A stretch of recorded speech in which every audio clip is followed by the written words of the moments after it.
es una realización de la Asociación Gnóstica de Estudios Antropológicos y Ciencias de América Confederada, Argentina. Saber que México es la tierra más antigua que hay sobre el planeta. Es el ombligo, por eso allá en Teotihuacán decían, cuando todavía era de noche, cuando todavía no había luz, cuando todavía no había día, se reunieron los dioses allá en Teotihuacán. ¿Sí? Eso está desde el origen del mundo, ¿cierto? Eso tiene más de 800.000 años, la tierra de México. Es antiquísima. Y se han encontrado restos, incluso, se han encontrado, no restos, sino una piedra que pertenece allá al Paleozoico, a la primera era.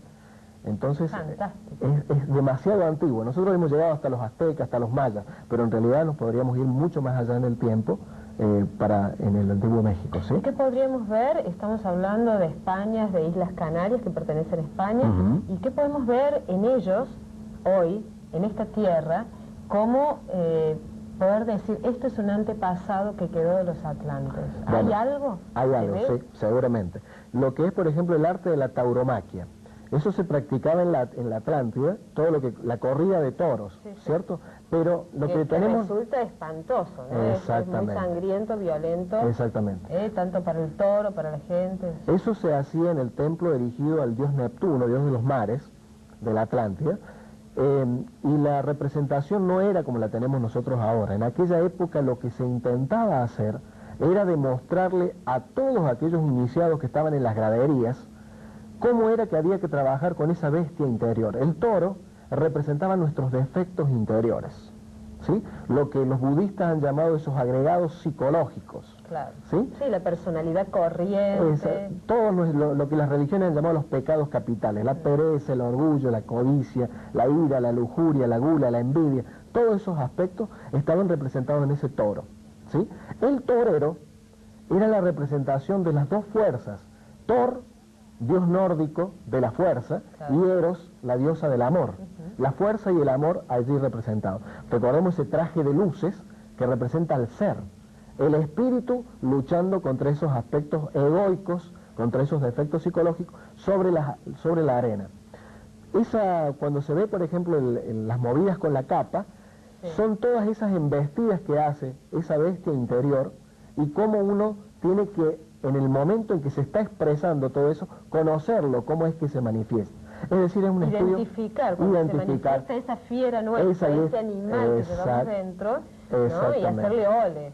Exactamente. Que pase que no somos eso. Por eso, para conocerlo, incluso existen, por ejemplo, los que son los picadores, los banderilleros, claro, ¿cierto? Claro. Que representan los picadores, los banderilleros y el torero en sí, presentan los 3 grados de la masonería oculta. El aprendiz, el compañero y el maestro, porque son distintas formas de ir enfrentándose con la bestia interior.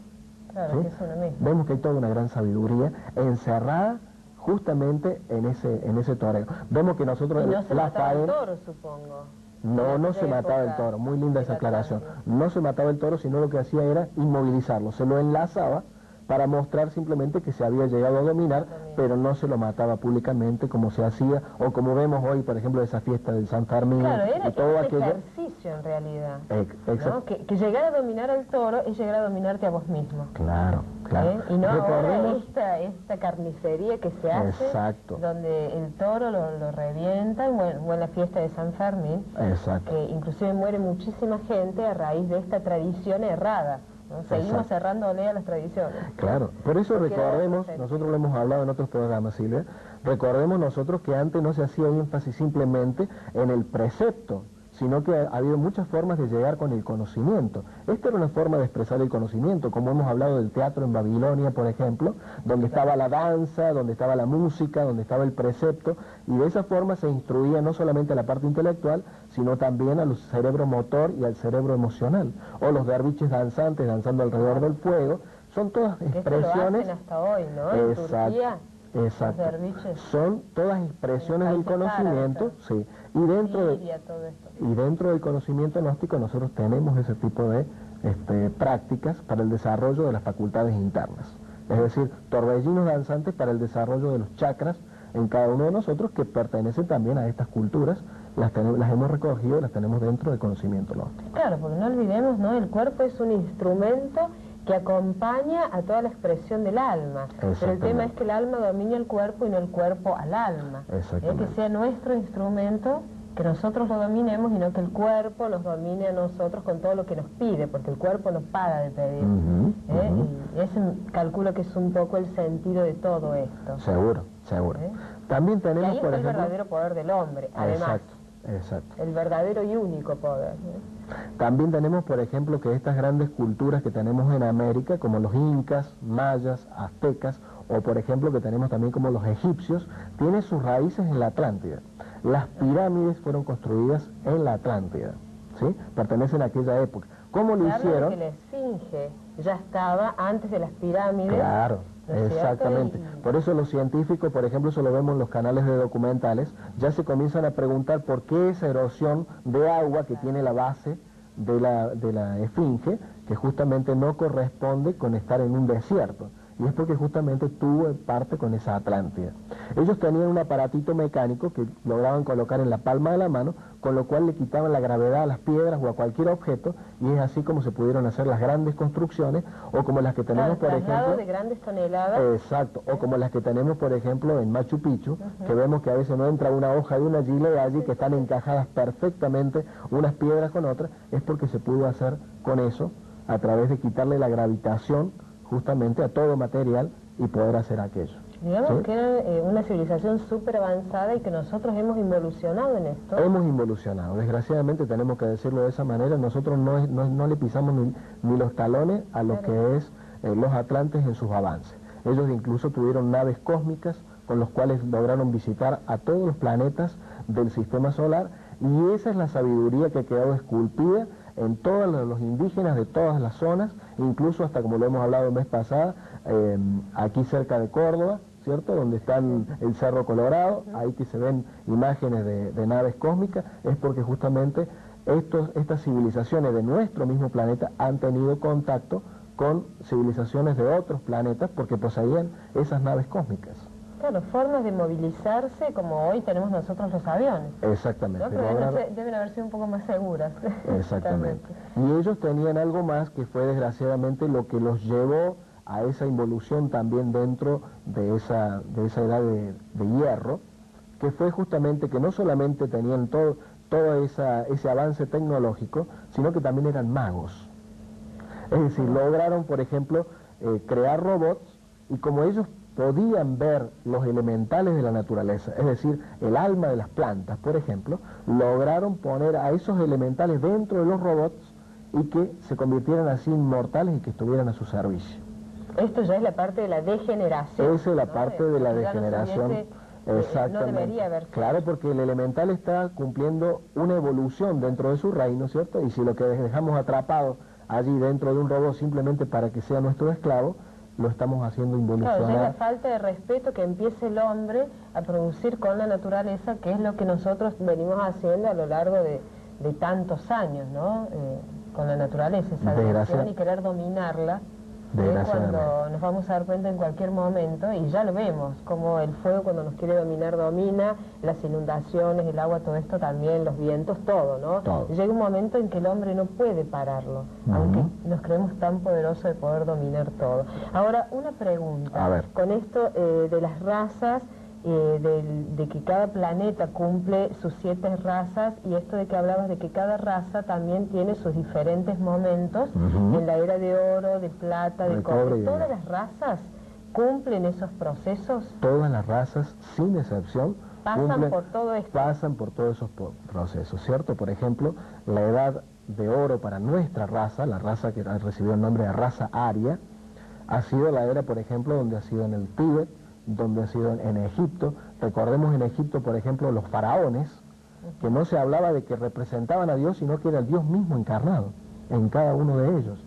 Eran porque eran dinastías solares que estaban poblando la faz de la tierra. No quiere decir que eso después no llegó también a su decadencia. Obviamente que la tuvo, ya cuando comenzaron a esclavizar otros pueblos y todo eso, ya no estamos hablando de dinastías solares, ya estamos hablando que empieza toda una decadencia.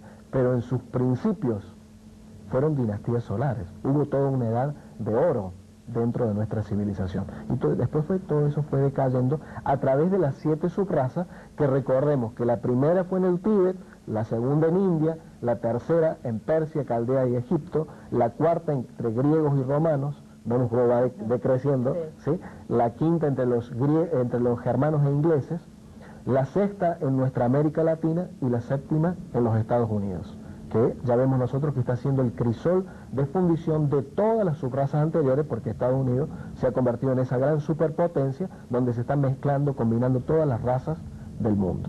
Sí, es decir, que se han cumplido eso.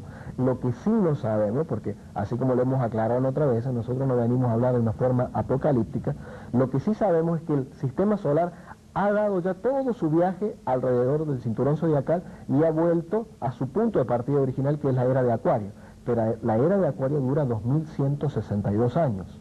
En algún grado específico de esta era de Acuario se acaba esta raza y comienza la edad de oro para una futura raza. Queda un impas que es todo el tiempo en que el planeta vuelve nuevamente a limpiarse, a purificarse para ser el escenario de una futura raza.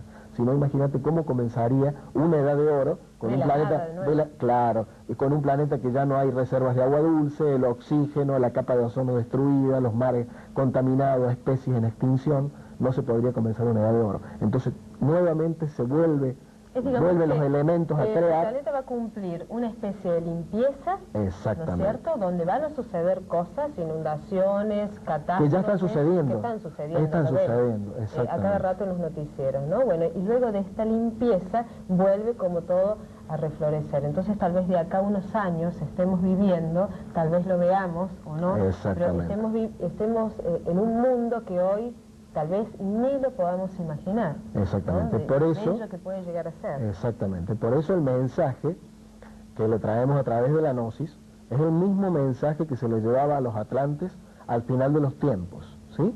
Que es un mensaje para estar a tono con la era de Acuario y la nueva edad de oro que comienza, ¿cierto? Porque no necesitamos nosotros pasar por un apocalipsis colectivo si nosotros nos disponemos a vivir cada uno los cambios interiores necesarios para ser aceptados en la era de Acuario, en la era de luz, que el planeta ya ingresó, pero necesitamos ingresar nosotros, porque estamos a diferentes leyes que el planeta. Claro. Nosotros necesitamos entrar a esa era de Acuario, y para eso tenemos que estar a tono con las reglas que rigen esa era de Acuario, y posteriormente todo lo que es una edad de oro. Bueno, para el próximo programa, Carlos Gauna, te comprometo que hablemos cómo ponernos a tono para ingresar a una era nueva, ¿no? Y crear un mundo nuevo, que es lo que nos está haciendo falta. Sería maravilloso. Es una realización de la Asociación Gnóstica de Estudios Antropológicos y Ciencias de América Confederada, Argentina.